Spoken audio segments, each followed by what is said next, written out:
Questa estate sono stato un po' al mare. Ho visto grandi e piccoli con la voglia di divertirsi.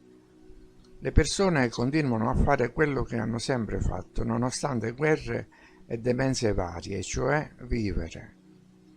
Ed è proprio questo forse che fa impazzire il sistema, che sa che il terrore fra la popolazione dura per un certo tempo, ma poi la gente si riprende, dimentica e continua il cammino. La gente dimentica la paura, dimentica i morti, non cova desiderio di vendetta, ma riafferma la volontà di vivere in qualsiasi situazione. Ho riflettuto per un attimo sul fatto che quella stessa gente era quasi disposta a dare la caccia qualche mese fa a chi non indossasse la mascherina e mi sono chiesto se quelle persone tutte ammassate fossero le stesse di prima. Sì, sono le stesse e ora tutto appare normale nel regno dell'irrazionalità. In Russia dicono: il nostro paese non può essere sconfitto. Forse vale lo stesso per tutti gli esseri umani. Le elite transumane dovranno sempre inventare nuove soluzioni finali, in una eterna lotta fra depopolatori e smemorati, con l'ipocrisia che, mentre i primi usano tutti i loro poteri, gli altri sono stati convinti ad essere politicamente corretti. Quindi chiedo a me stesso e a tutti noi che inseguiamo la verità o la giustizia, a cosa serve? Soprattutto a chi serve? Dove potrebbe portare la conoscenza della verità?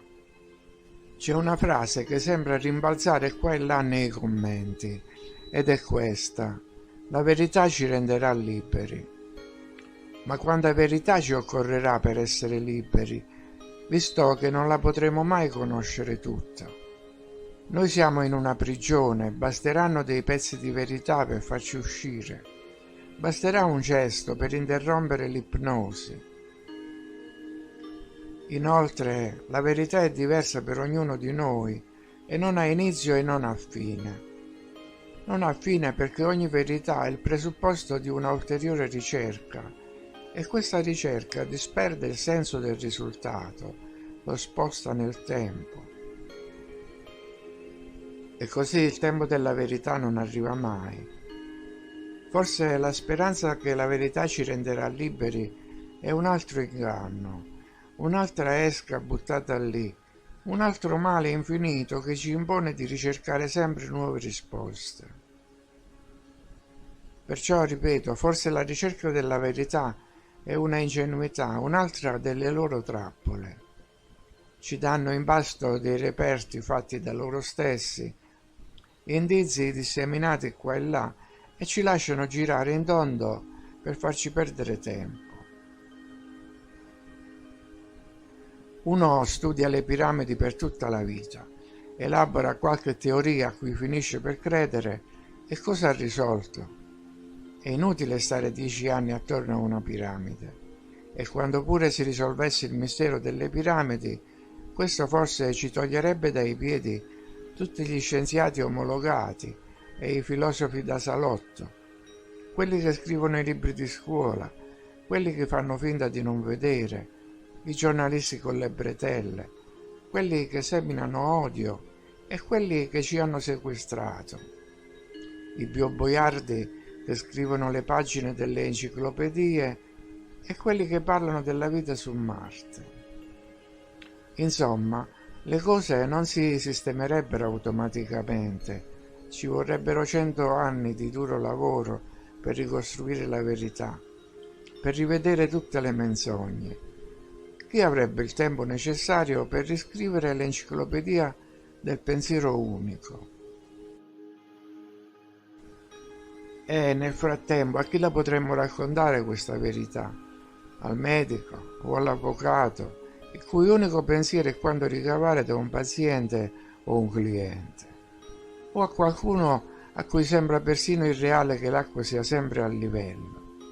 Ci sono persone, infatti, che al minimo accenno anche di una cosa ovvia ti guardano con sospetto e pensano: questo deve essere un terrapiattista, quindi anche un Novax e un pro-Putin e prendono le distanze. E se anche scoprissimo le verità più profonde, cosa potremmo fare? Quale iniziativa potremmo attuare? C'è già una intelligenza sovranazionale, un'intelligenza artificiale automatica, che indica ad ogni singola pedina come muoversi, come agire, dal Canada alla Nigeria, dall'Ucraina al nostro paese. A cosa servirebbe la verità? Cosa potrebbero farne dei cittadini da soli? Inoltre le verità devono essere in parte accettabili. Un generale ha scritto un libro su ciò che pensava fossero opinioni minime condivisibili, ma gli hanno dato addosso. Se avesse espresso altre considerazioni, come per esempio quelle espresse qui, chi gli avrebbe dato retta? Quindi ci sono anche verità non condivisibili, non ammissibili, inesistenti, una serie di informazioni che la maggior parte delle persone giudicherebbe irreali. Ad ogni modo, dimenticate forse quante verità già conosciamo? Non conosciamo i dettagli, ma ne sappiamo già abbastanza. Sappiamo che è avvenuta e ancora avviene una sistematica distruzione delle vecchie tecnologie e la cancellazione della memoria, che la Terra è una forma diversa da come dicono, che un intero continente con palazzi e cattedrali gotiche è spuntato dal nulla, quasi scoperto per caso, che quelle cattedrali le hanno costruite esseri diversi da noi, che avevano macchine e computer, che in passato possedevano una tecnologia molto avanzata e c'era chi creava statue impossibili, che c'erano già armi micidiali, che c'era l'elettricità, che c'era la civiltà dei giganti e che non esistevano i greci con lo scalpello d'oro, che c'erano esseri volanti, che la terra era una miniera, che la sabbia è molatura di rocce, che c'erano laghi nel Sahara, che sono state cambiate le frequenze musicali, che ci sono palazzi uguali a Venezia e Lima, che gli incendi non si sviluppano a causa di una mucca che rovescia una lanterna, che c'era un unico regno sulla terra e che le cupole come quella di Roma sono ovunque. E alla fine c'è stato un diluvio di fango che ha sommerso tutto. Questo basterebbe a far tremare le vene e i polsi a uno studioso decente, ma tutti fanno finta di niente. E se ora sapessimo anche che oltre la cintura di ghiaccio ci sono campi sterminati di banane, di cavallette, di grilli, che i milioni di bambini scomparsi lavorano come schiavi in territori lontani, che le scimmie sono derivate dall'uomo dopo una medicina che ha modificato il loro DNA, che sotto altre cupole esistono le sirene, che questo mondo non è che una bisca aliena dove si scommette su tutto, una sala giochi dove gli umani combattono nell'arena vestiti da gladiatore, solo per divertire i controllori. Allora cosa cambierebbe?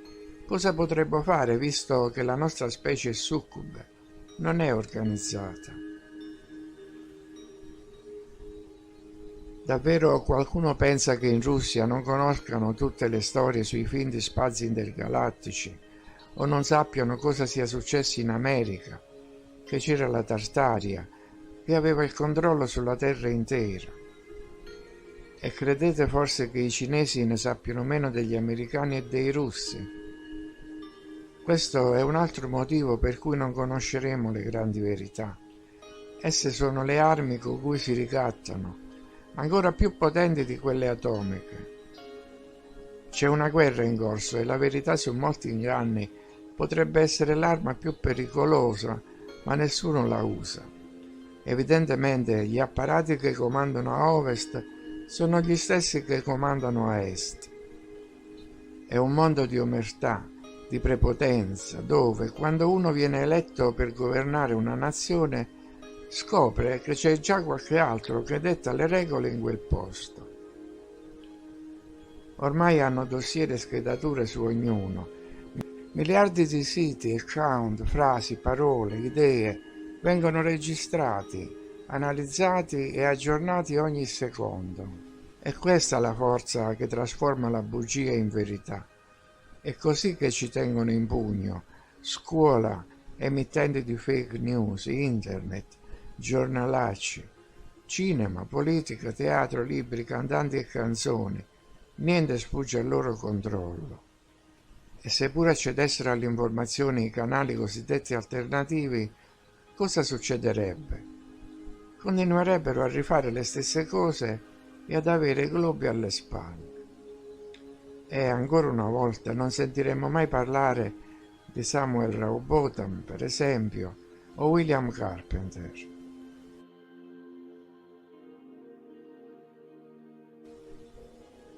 Allora mi dite come si potrebbe procedere, visto che loro, se vogliono fare qualcosa, la fanno comunque.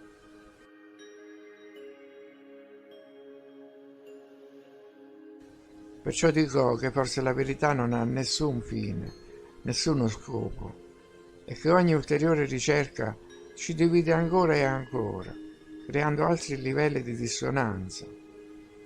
Intanto il tempo fugge e un nuovo reset è avvenuto.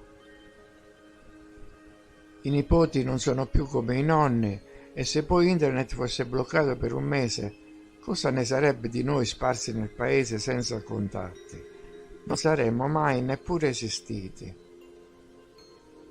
In questo quadro desolante non ci resta che dare credito a un altro detto. Dove c'è il male, là c'è la cura. Ignoranza e mancanza di memoria sono il male indotto da loro, e proprio queste forse sono delle armi. La stupidità, l'arte di non capire il loro sadismo, la mancanza di una visione d'insieme. C'è mai stato un partito migliore di altri? Eppure speriamo in nuovi partiti. In questi 3 anni abbiamo subito la perdita della dignità, eppure abbiamo ripreso a rifare le stesse cose, nonostante in giro ci siano ancora tutti i bioterminator, che sono infastiditi più che mai. E forse stanno anche perdendo la testa. Gente che piange in TV per il caldo e dopo 5 minuti piange per il freddo.